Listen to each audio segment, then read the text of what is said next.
What's up? Welcome back to part 2 of this episode of DSP's Inbox. Let's jump right back into it because we have limited time. Okay, the next question is, hey Phil, quick question. During your Dead Rising K0 playthrough, you mentioned that you didn't like the first one due to controls and boss battles.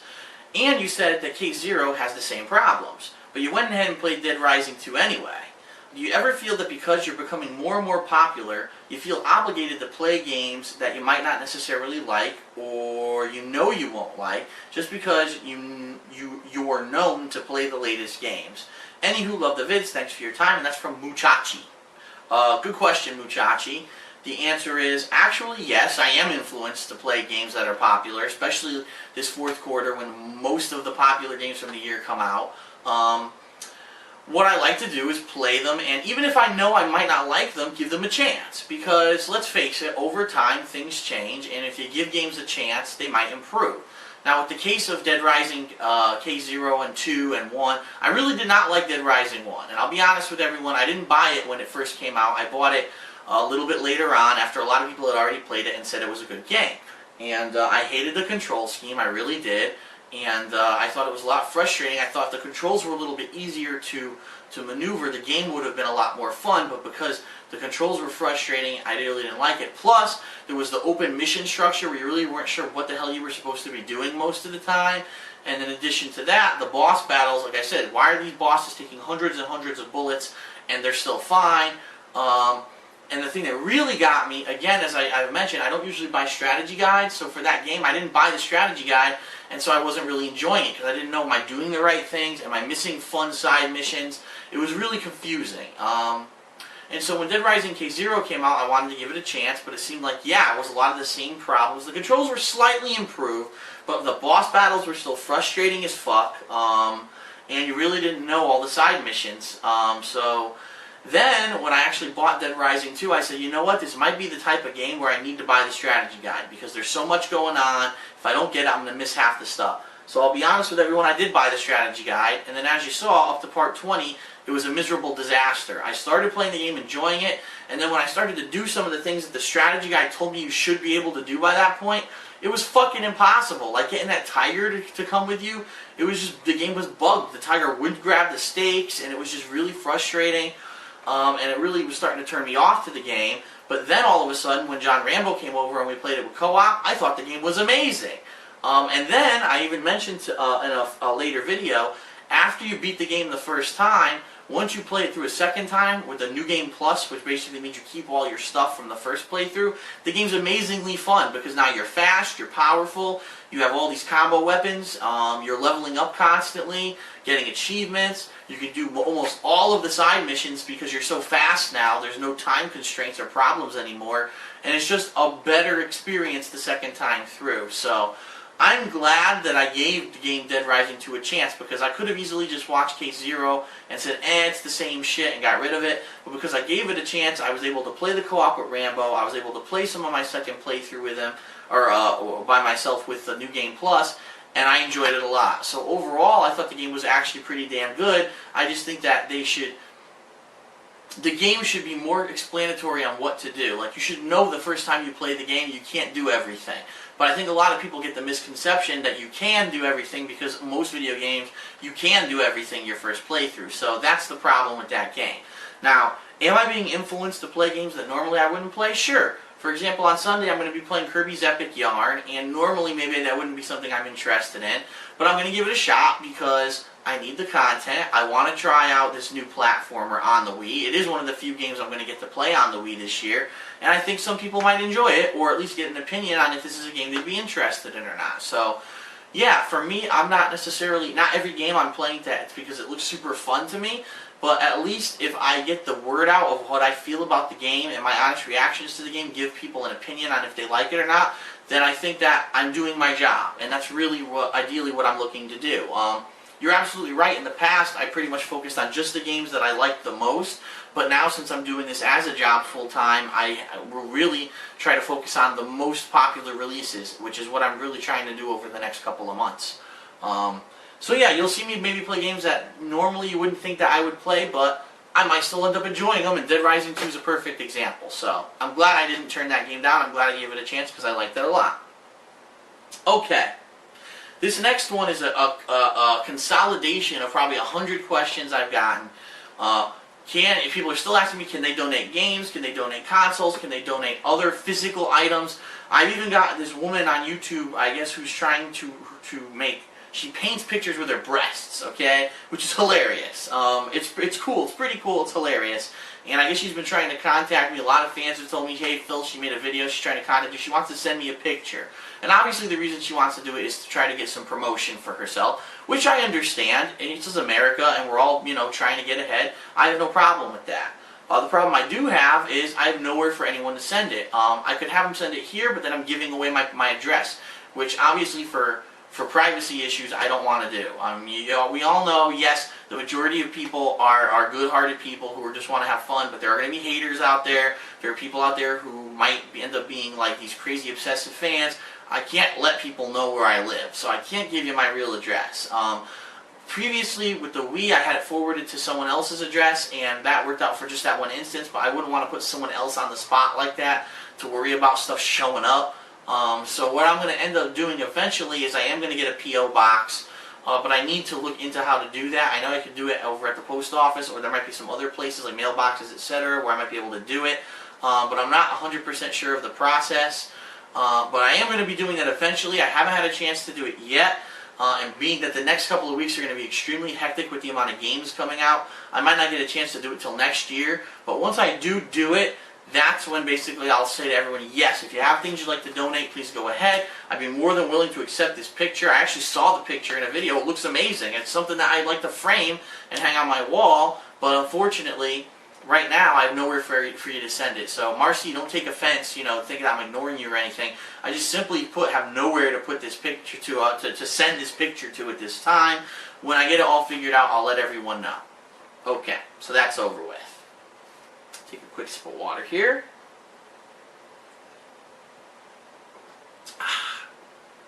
Dear DSP, do you ever get headaches, migraines, or other health problems from playing games or using computers for long periods?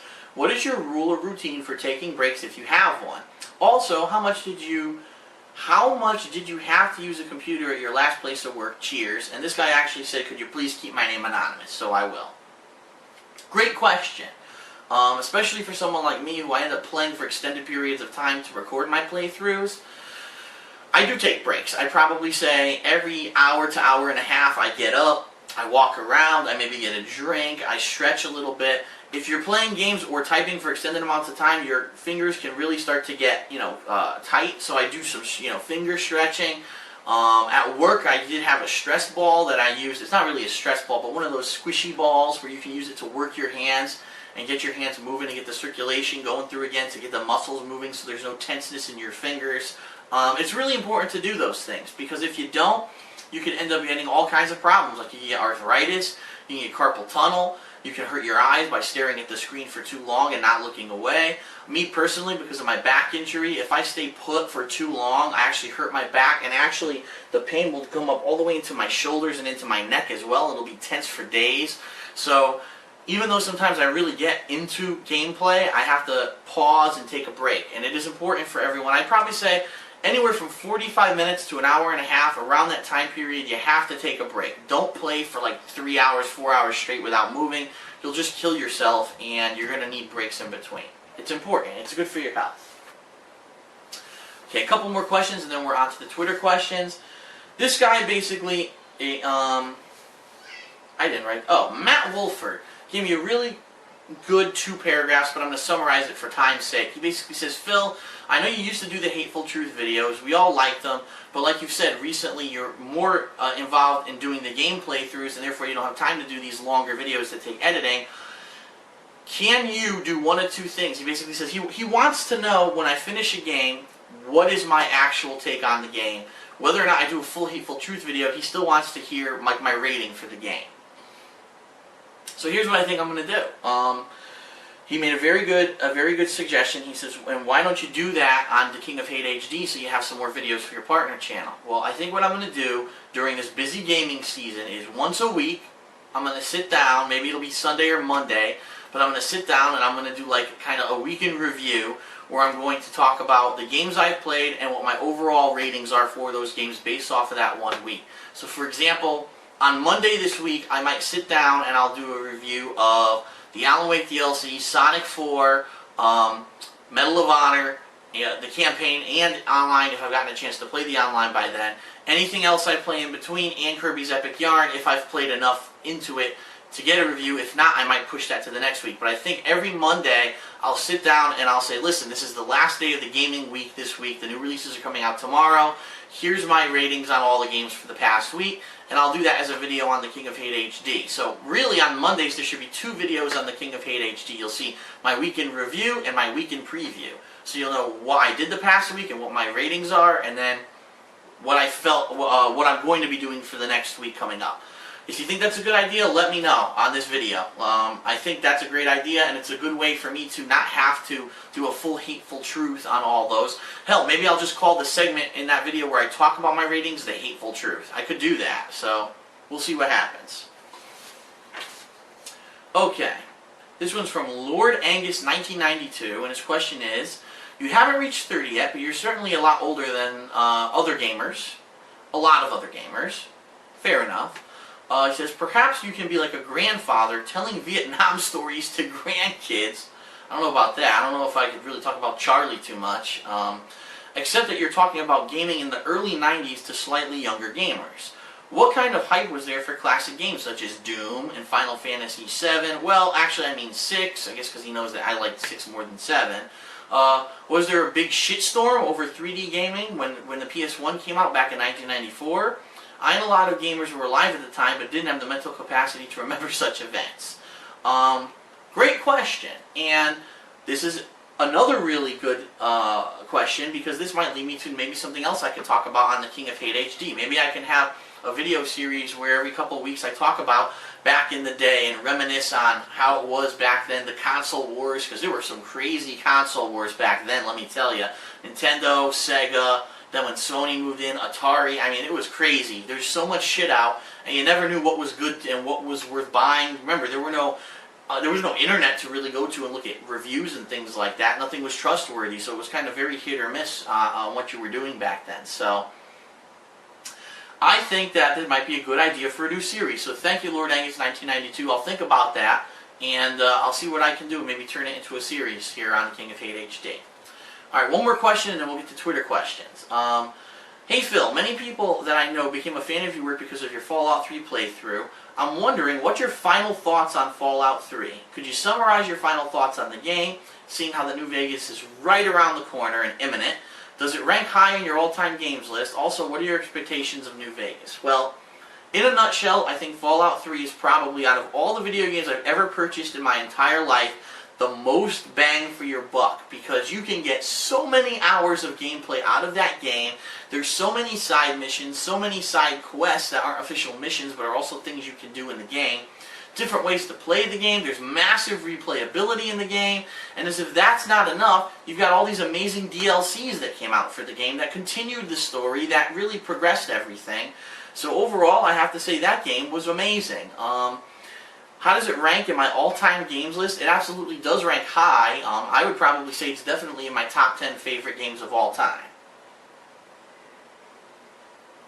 That being said, did I grow up with the game? Absolutely not. So probably games like some of the older Final Fantasies, Street Fighter, those games are going to rank on my list higher than a game like Fallout 3, but Fallout 3 is still pretty damn good. His second question, what are your expectations of New Vegas? Well, the problem is, it's not the same people who made New Vegas, it's different developers. They didn't make Fallout 3. It looks like they kind of follow along the same vein that the developers of Fallout 3 did, but it's not necessarily the same group of people. So here are my expectations. I want the game to at least be as long as Fallout 3 was, to have several open world side missions, such as Fallout 3 had, to the point where, let me give you a perfect example.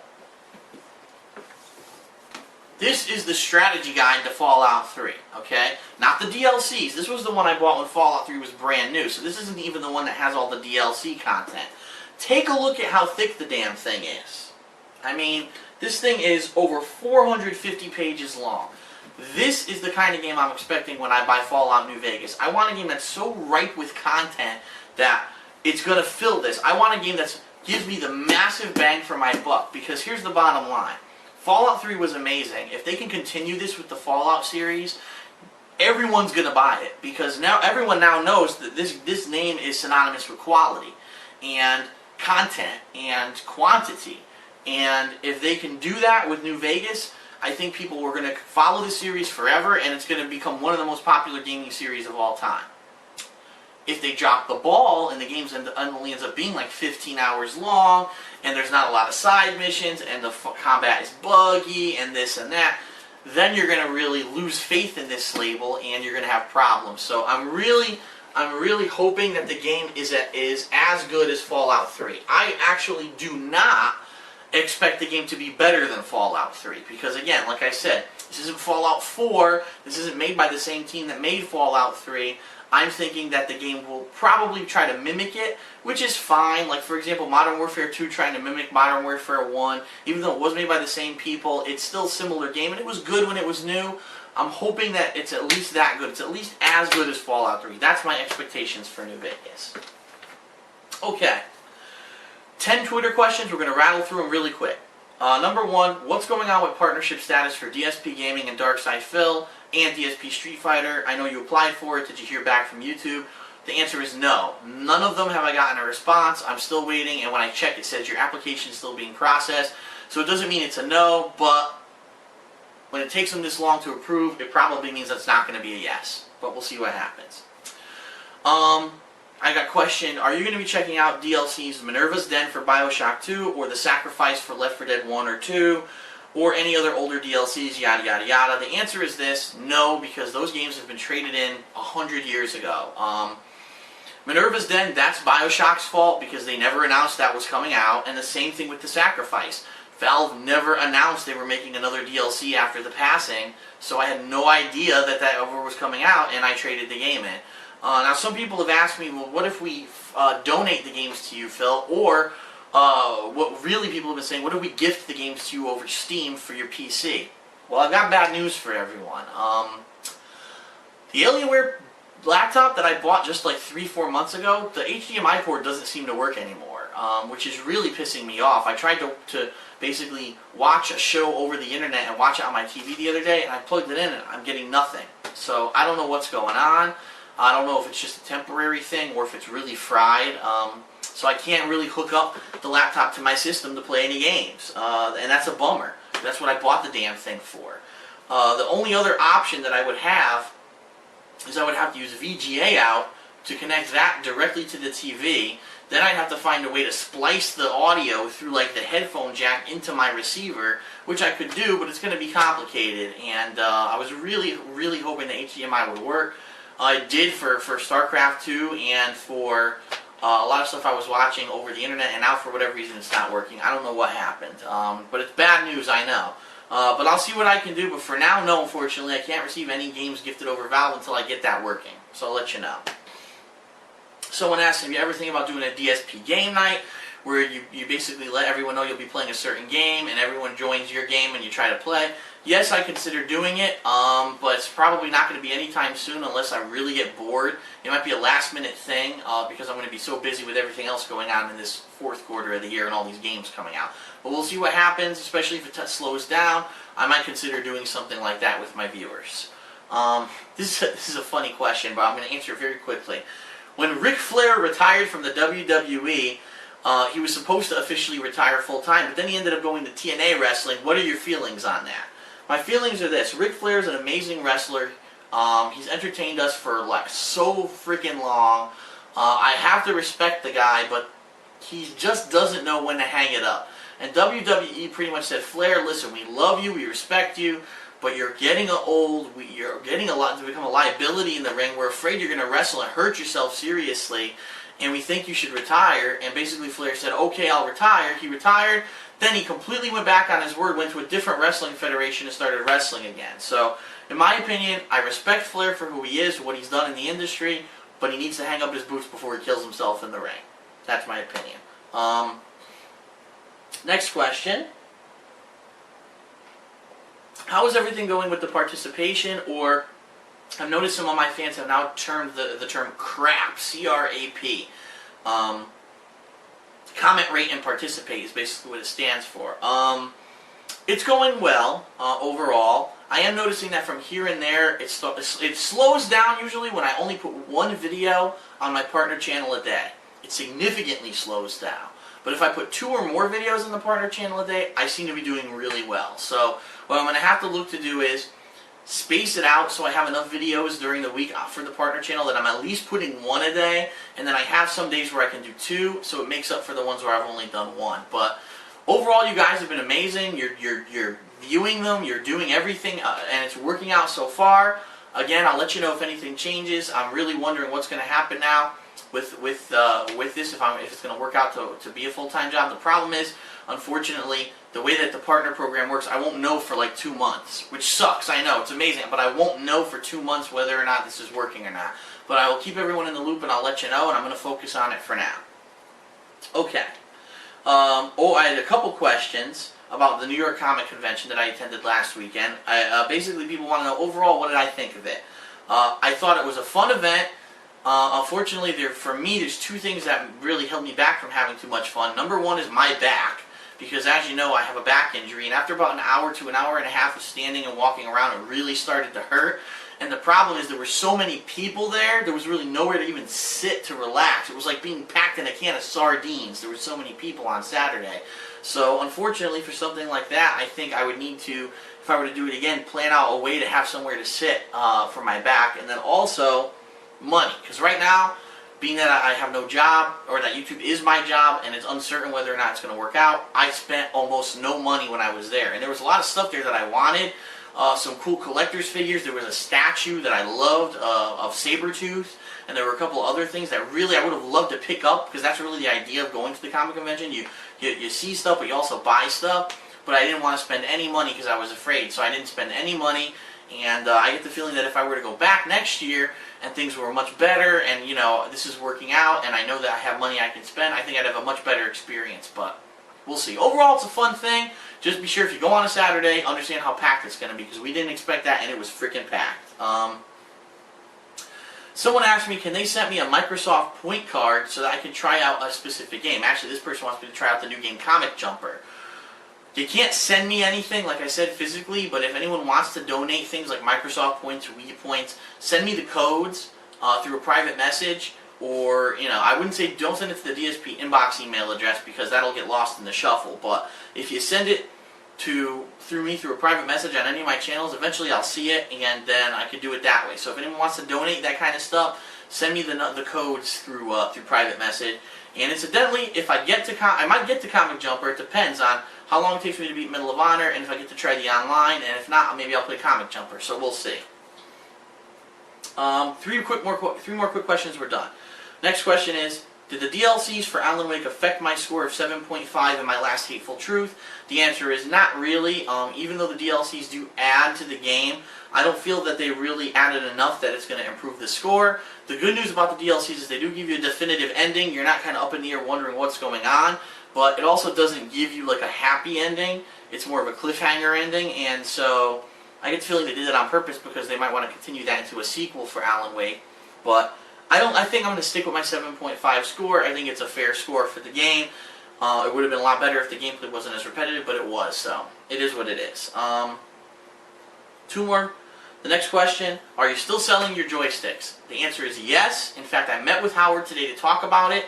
We've got several sticks which we're going to be modifying. We're going to upgrade the parts, upgrade the artwork on them, and then I'm going to basically put them up for auction. What we're thinking of doing is myself, John Rambo, and Howard are each going to do our own custom stick. Like, we'll design it ourselves. We'll find art that we like. We'll buy the parts that we like, and we'll each do our own. And we'll offer them up for auction, and if you like, we can autograph them. If not, if you're actually going to use them for gameplay, maybe you don't want us to autograph them, that's completely up to you. And then also, there's some other sticks that we're looking to modify that might be dual mod, meaning they might work with both the PlayStation 3 and the Xbox 360. We figure those might go for a good sum because a lot of people are looking for that. So, we're working on it. Our estimated goal for having these sticks completed and ready for sale is probably early December. So we're going to be talking about it over the next month and a half and hopefully making it come together, and we'll go from there. I'll keep you guys in the loop. The last question, and then we're done. What is the most iconic food of Connecticut? The answer to that question is seafood. Everything here is seafood. Any of the specialty restaurants, it's all seafood. Shrimp, scallops, lobster, all that kind of stuff can be found in Connecticut. Seafood is our big thing. A lot of people come here for the seafood. Connecticut and Maine. Maine mainly for the lobsters, Connecticut for shrimp and scallops and that kind of clams. Whole belly clams are a specialty of Connecticut. So if you ever pass through here, find a nice seafood restaurant on the beach. Whole belly clams, they're delicious. So that's it for another DSP Inbox. I know I've answered a bajillion questions. I hope that it was very informative. I'll see you guys later. Please remember to keep participating, commenting, rating, and hopefully I can do this for my full-time job. Thanks a lot, guys.